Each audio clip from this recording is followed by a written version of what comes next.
Salut tout le monde, ici Patrick Normand. Je vous donne rendez-vous le 17 janvier prochain au Radio Télé Don. Je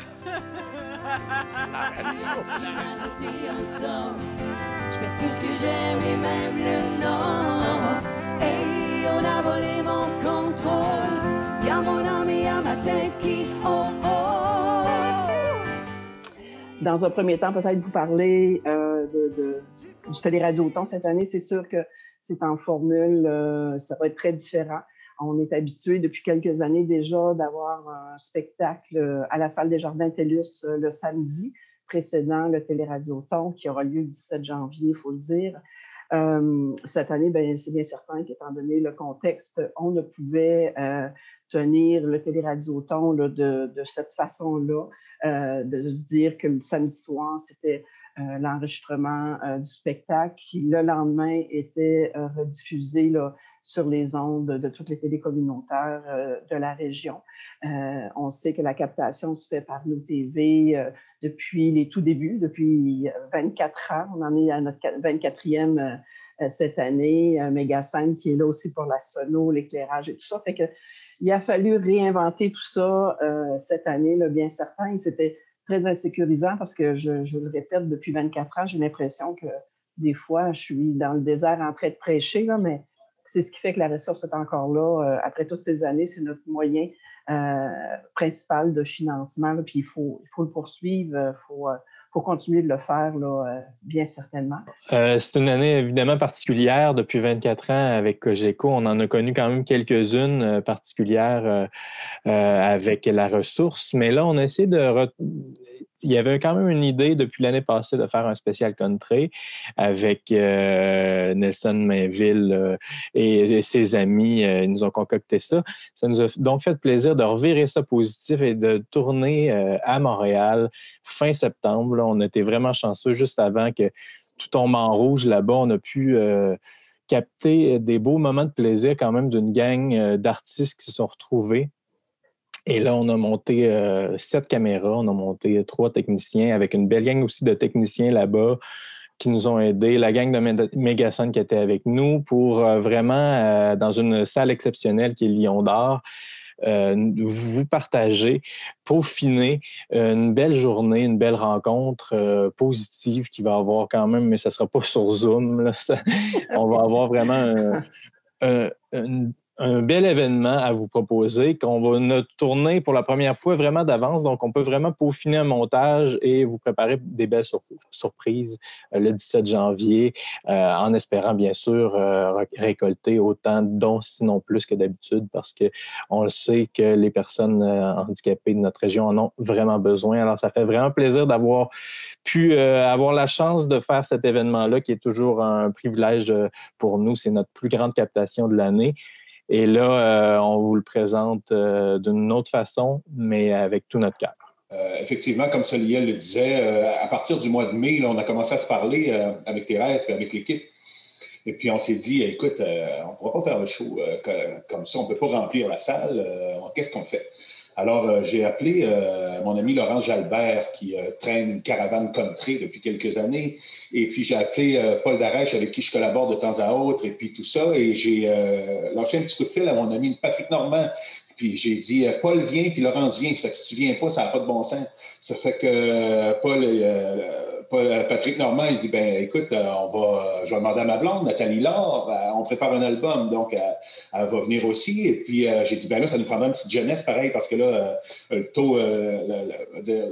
taux d'expérience est un peu fort. Alors, j'ai appelé Annie Blanchard, qui est une jeune Acadienne très talentueuse qu'on a vue, entre autres, à Star Academy, dans les dernières années de Star Academy.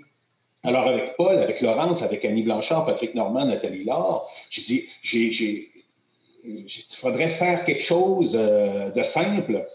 Alors, on s'est concocté avec les musiciens de Laurence et de Paul, qui sont sensiblement les mêmes, une petite soirée cosy, une petite journée où c'est des guitares acoustiques. Ça va être un spectacle, comment je dirais, à écouter au coin du feu. les gens par ce beau dimanche que sera sans doute le 17 janvier, avec un petit peu de neige qui tombe, puis un peu frette, là, ben là, on va se mettre au coin du feu avec des guitares sèches, et puis vous allez entendre les grands succès de Paul Darèche, de Patrick Normand, de Laurence, et puis ils vont se marier ensemble. On a organisé des numéros pour qu'ils soient ensemble, malgré la COVID. Il y a eu une espèce de valse là, où les gens rentraient dans le Lion d'Or, en ressortaient de façon à ce qu'on ne soit pas trop nombreux, parce qu'avec l'équipe technique de Soliel, avec l'équipe technique en fait de Cogeco et l'équipe technique de Stéphane, ça faisait pas mal de monde. Alors, les artistes ne pouvaient pas tous être là en même temps. Et bien sûr, c'était sans compter sur l'indispensable Dave Richer qui était avec nous. Et Dave, dans tout ce spectacle-là, a assisté au spectacle, a assisté à toutes les prestations. Et c'est à travers son regard à lui que nous voyons le spectacle. Et là, alors, le tournage s'est étendu sur une grande journée, et puis ensuite, par la suite, avec Dave le lendemain matin, et avec notre ami Marc-Antoine Lévesque, qui est venu faire des liens par la suite le lendemain matin, qui assistait à une partie du show. Donc, on a filmé ce matériel. Et là, tout est dans les mains de Soliel, qui, lui, est en train, tranquillement, de monter les chansons. De façon à ce que ce soit un vrai show de TV, comme on voit les vrais shows montés de télé. Et on tente le coup de cette façon-là.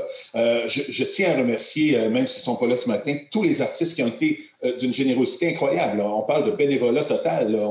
Une grande journée de temps, on était en zone... Montréal est tombé en zone rouge le dimanche ou le lundi matin, puis on tournait le samedi puis le dimanche. Là. Il y a quelque chose, là, en tout cas, c'était dans ces journées-là.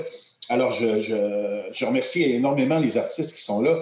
Je pense que la Gaspésie, le Bas-Saint-Laurent, les îles de la Madeleine étaient prêts pour un show country. La clientèle est là, c'est sûr. Je crois qu'on va faire des codes d'écoute comme on n'a jamais fait, parce que moi, quand je passe à Rimouski puis que je m'en vais à Grande-Vallée, là, je pitonne les radios, puis je tombe tout le temps sur le 96.5 sur un show de country. Alors, je continue, et souvent, je reste collé là un bout parce que j'adore ça. Alors, j'invite les gens, bien sûr, de toutes nos régions à écouter ce show-là. Je sais que c'est la musique qu'ils préfèrent et je crois qu'ils vont être gâtés pour ce spectacle-là. Et ça va marquer l'histoire, ce 24e Téléradioton, et j'espère bien qu'on va pouvoir le faire en vrai en 2022, bien sûr. Je suis content d'être avec vous. Je ne suis pas à San Francisco. Je suis à Saint-Gilles. Je vous dis que cette année encore, je vais être présent. Je tiens à être présent chaque année. Cette année, c'est un show vraiment spécial. Je voulais représenter le public, fait de mon mieux. Je pense que ça va donner une touche unique. Vous avez vu, pour la première fois de ma vie, j'ai chanté. C'est la dernière été. Mais je pense que moi et Patrick Normand, on voulait vous faire un petit cadeau. J'ai fait un numéro punch. Cette année, je n'ai pas fait de numéro humoristique par respect à tout le monde. Mais je pense que vous allez voir un très bon show. Puis j'espère que tout le monde va s'amuser. Puis mon but, c'était là, en 2022, pour un show incroyable, un vrai. Fait que, donnez-nous un coup de main. On est là pour les personnes handicapées du Bas-Saint-Laurent. Bye! Comme je le disais en entrée de jeu, c'est une nouvelle façon de faire cette année aussi. La façon aussi de collecter les fonds et tout ça sera différente aussi parce qu'on s'entend, on ne peut pas prendre de risque avec le Téléradioton de faire quelque chose en direct.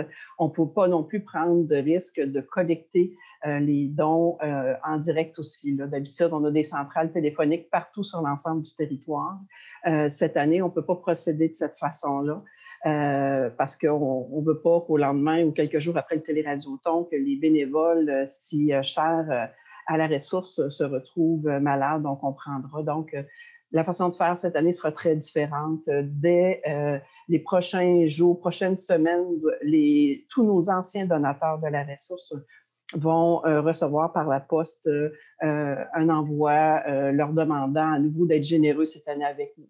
Ce sont tous des gens qui nous ont donné par les années passées. Donc, on les sollicite à nouveau. On comprend aussi le contexte de COVID qui, pour certaines personnes, ont perdu leur emploi et tout ça.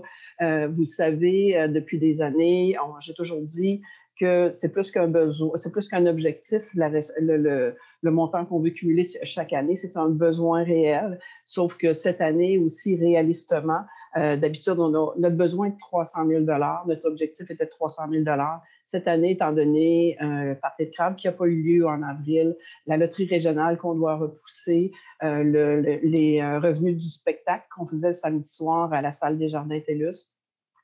Donc, cette année, c'est bien certain qu'on doit revoir notre objectif qu'on a mis réalistement à 250 000 $, mais je tiens à dire que notre besoin est quand même de 300 000 $. On a eu la chance cette année que les Caisses des Jardins du Bas-Saint-Laurent se joignent à la ressource et partent cette levée de fonds-là, ce Téléradioton-là, avec un montant de 10 000 $. Donc, merci beaucoup à Desjardins. Pour nous, c'est très apprécié et très, très précieux. Vous comprendrez que ça vient nous donner un petit peu le coup de main de départ, tout ça. Et peut-être qu'en terminant, j'inviterais tous ceux qui depuis des années, là, venaient à la salle le samedi soir pour le spectacle, voir le spectacle, qui trouvaient que c'était tellement un bon show. Puis le lendemain, moi, je prends des téléphones. Depuis des années, je suis là. Puis il y a des gens qui rappelaient et qui disaient « Ah, c'est pas assez cher, votre spectacle. C'est tellement le prix du billet, c'est-à-dire c'est tellement beau qu'on va vous refaire un don. » Donc, peut-être qu'à ces gens-là,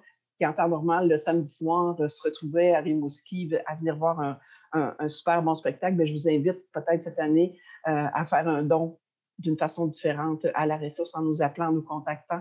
Il y a différentes façons de faire des dons. On a un lien sécurisé sur notre site Internet et tout ça. Là, les gens, je pense qu'ils peuvent, en toute confiance, contribuer là, au succès de la ressource.